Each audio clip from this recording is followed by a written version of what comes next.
ത്രിയേക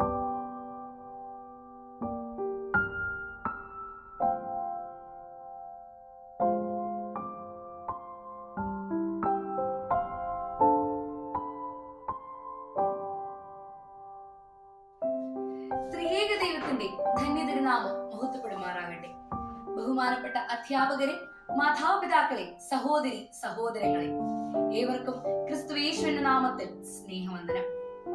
കാനാവിൽ തുടങ്ങി കാൽവറി വരെ അവിടുന്ന് ഉയർപ്പിന്റെ മഹത്വത്തിലേക്ക് എത്തുന്ന ഒരു തീർത്ഥയാത്രയിലേക്ക് നാം ഏവരും പ്രവേശിച്ചിരിക്കുകയാണല്ലോ. ഈ ലോകത്തിൽ ദൈവസ്പർശനമേൽക്കാത്ത ഒരു വ്യക്തിയുമില്ല.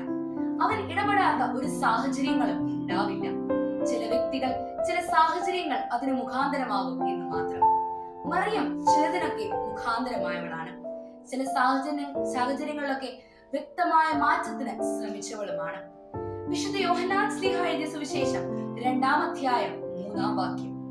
വീഞ്ഞ് പോരാതെ വരികയാൽ യേശുവിന്റെ അമ്മ അവനോട്, അവർക്ക് വീഞ്ഞില്ല എന്ന് പറഞ്ഞു. ഇത് കേട്ടയുടനെ യേശുവിന്റെ മറുപടി ഇപ്രകാരമായിരുന്നു: സ്ത്രീയെ, നാം ഇരുവരും കേവലം ഈ വിരുന്നിന് ക്ഷണിക്കപ്പെട്ടവർ മാത്രമാണ്. വെറുതെ എന്തിനാണ് അവരുടെ ആഭ്യന്തര കാര്യത്തിൽ ഇടപെടുന്നത് എന്നതായിരുന്നു യേശുവിന്റെ മറുപടി. പക്ഷേ മറിയമ്മന്റെ ഉള്ളിലെ മനുഷ്യത്വം അതിന് അനുവദിച്ചില്ല. വിരുന്നിന് വീഞ്ഞ് തികയാതെ വന്നാൽ ആ വീടിന് ഉണ്ടാകുന്ന മാനക്കേട്, ബുദ്ധിമുട്ട്, ഗൃഹനാഥന്റെ മാനസികാവസ്ഥ. മകന് പൂർണ്ണ പ്രതീക്ഷ അർപ്പിച്ച് മറിയം ശുശ്രൂഷക്കാരോട് പറഞ്ഞു, അവൻ എന്തെങ്കിലും കൽപ്പിച്ചാൽ അത് ചെയ്യുവീനെന്ന്. യഹൂദന്മാരുടെ ശുദ്ധീകരണ നിയമം അനുസരിച്ച് 2-3 പറവീതം കൊള്ളുന്ന 6 കൽപാത്രങ്ങൾ അഥവാ കൽഭരണികൾ അവിടെ ഉണ്ടായിരുന്നു. യേശു ശുശ്രൂഷക്കാരോട് പറഞ്ഞു, ആ കൽഭരണികളിൽ പക്കോളം വെള്ളം നിറയ്ക്കുവീനെന്ന്. അവർ വെള്ളം നിറച്ചു. ശേഷം വെള്ളം കോരി വിരുന്നുവാഴിക്ക് കൊടുക്കുവീനെന്ന് യേശു കൽപ്പിച്ചു. അങ്ങനെ മറിയമ്മന്റെ ശക്തമായ ഇടപെടൽ മൂലം ശൂന്യമായിരുന്ന കൽഭരണി നിറവുള്ളതും സമൃദ്ധി നൽകുന്നതുമായി മാറിക്കഴിഞ്ഞു. യേശു തമ്പുരാൻ അത്ഭുതം പ്രവർത്തിക്കുന്നതിന് മുമ്പ് ആ കൽഭരണി വെറും ഉപയോഗമില്ലാതെ വെറും ശൂന്യമായ ഒരു വീടിന്റെ മൂലയ്ക്ക് മാത്രം മാറ്റിവെച്ചിരുന്ന ഒന്നായിരുന്നു. എന്നാൽ മറിയം ഇടപെട്ട് യേശുവിന്റെ ഇടപെടൽ മൂലം ആ കൽഭരണി ഉപയോഗമുള്ളതും സമൃദ്ധി നൽകുന്നതുമായി മാറിക്കഴിഞ്ഞു. ദൈവം നമ്മുടെ ഓരോരുത്തരുടെയും ജീവിതത്തിൽ സ്പർശിക്കുമ്പോൾ ഉണ്ടാവുന്ന രൂപാന്തരീകരണത്തിന്റെ പാഠമാണിത്. കാനാവിലെ വെള്ളം വീഞ്ഞായതുപോലെ, മാളികയിലെ വീഞ്ഞ് രക്തമായതുപോലെ, ഇതോരോന്നും നമ്മുടെ ജീവിതത്തിൽ സാന്ദ്രത സ്വന്തമാക്കി തരുന്നു. ഇവിടെയാണ് പരിശുദ്ധ കന്യക മറിയാമിന്റെയും പരിശുദ്ധന്മാരുടെയും ശുദ്ധിമതികളുടെയും സ്ഥാനം. നാം നമ്മുടെ ജീവിതത്തിൽ അനുഭവിക്കുന്ന ഓരോ പ്രതിസന്ധിയിലും നമുക്ക് വേണ്ടി പ്രാർത്ഥിക്കുവാനും, നമുക്ക് വേണ്ടി നിലകൊള്ളുവാനും, നമുക്ക് വേണ്ടി മധ്യസ്ഥത അടയ്ക്കുവാനും അവരുടെ ശക്തമായ ഇടപെടൽ മൂലം നമ്മുടെ ജീവിത സാഹചര്യങ്ങളിൽ ഒരു മാറ്റം ഉണ്ടാകും.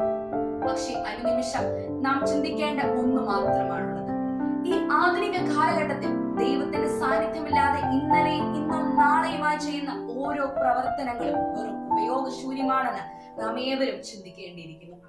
സാമുവേൽ ബക്കാട്ടിന്റെ വ്യത്യസ്തമായ ഒരു നാടകത്തിന്റെ പേരാണ് ശ്വാസം. വെറും 35 സെക്കൻഡ് മാത്രം ദൈർഘ്യമുള്ള ഒരു നാടകമാണിത്. ഈ നാടകത്തിന് അഭിനേതാക്കളില്ല, വെറും ഒരു വേദി മാത്രം.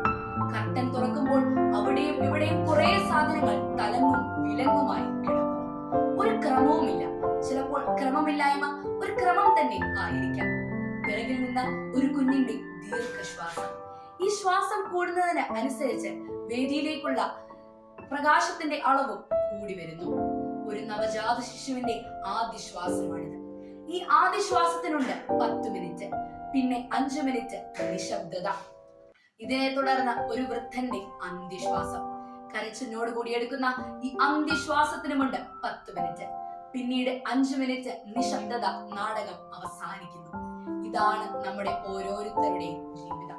ശ്വാസം എടുക്കുവാനുള്ള ആദ്യ ശ്രമവും ശ്വാസം നിലനിർത്തുവാനുള്ള അന്ത്യശ്രമവും. ഇതിനിടയിലാണ് പ്രിയപ്പെട്ടവരെ നമ്മുടെ ഓരോരുത്തരുടെയും ജീവിതം അത് എത്രയോ ഹ്രസ്വം, മനോഹരം. ജീവിതം അത് നമുക്ക് മാത്രം ജീവിച്ചു തീർക്കുവാനുള്ളത് അല്ല എന്ന് യേശു തമ്പുരാൻ പലയാവർത്തി നമ്മെ ഓർമ്മിപ്പിക്കുന്നുണ്ട്. ഈ ഹ്രസ്വമായ ജീവിത കാലയളവിൽ കൂടി നാം കടന്നു പോകുമ്പോൾ യേശുവിന്റെ സാന്നിധ്യമില്ലാതെ ചെയ്യുന്ന ഓരോ പ്രവർത്തനങ്ങളും ആ കൽഭരണി പോലെ ഉപയോഗശൂന്യമാണെന്ന് നാം ഓർത്തിരിക്കണം. ഹാഫിസ് എന്ന എഴുത്തുകാരന്റെ വാക്കുകൾ ഇപ്രകാരമാണ്: I am a hole in a flute that the Christ breath moves through. ക്രിസ്തുവിന്റെ ക്രിസ്തുവിന്റെ ശ്വാസം കടന്നു പോകുന്ന ഒരു ഓടക്കുഴലിലെ ദ്വാരം മാത്രമാണ് ഞാൻ. ക്രിസ്തുവിന്റെ ശ്വാസം കടന്നു പോകുമ്പോൾ ആ ഉപയോഗശൂന്യമായിരുന്ന ഓടക്കുഴലിലൂടെ ഒരു മനോഹരമായ ശബ്ദം പുറപ്പെടുവാൻ ഇടയാകുന്നു. ഈ മനോഹരത, ഈ മാറ്റമാണ് നമ്മുടെ ഓരോരുത്തരുടെയും ജീവിതത്തിൽ ഉണ്ടാവേണ്ടത്. ആയതിന് ദൈവത്തിന്റെ പരിശുദ്ധാത്മാവ് നമ്മെ ഏവരെയും യോഗ്യരാക്കട്ടെ എന്ന് പ്രാർത്ഥിച്ചുകൊണ്ട് എന്റെ വാക്കുകൾ ഉപസംഹരിക്കുന്നു. നന്ദി, നമസ്കാരം.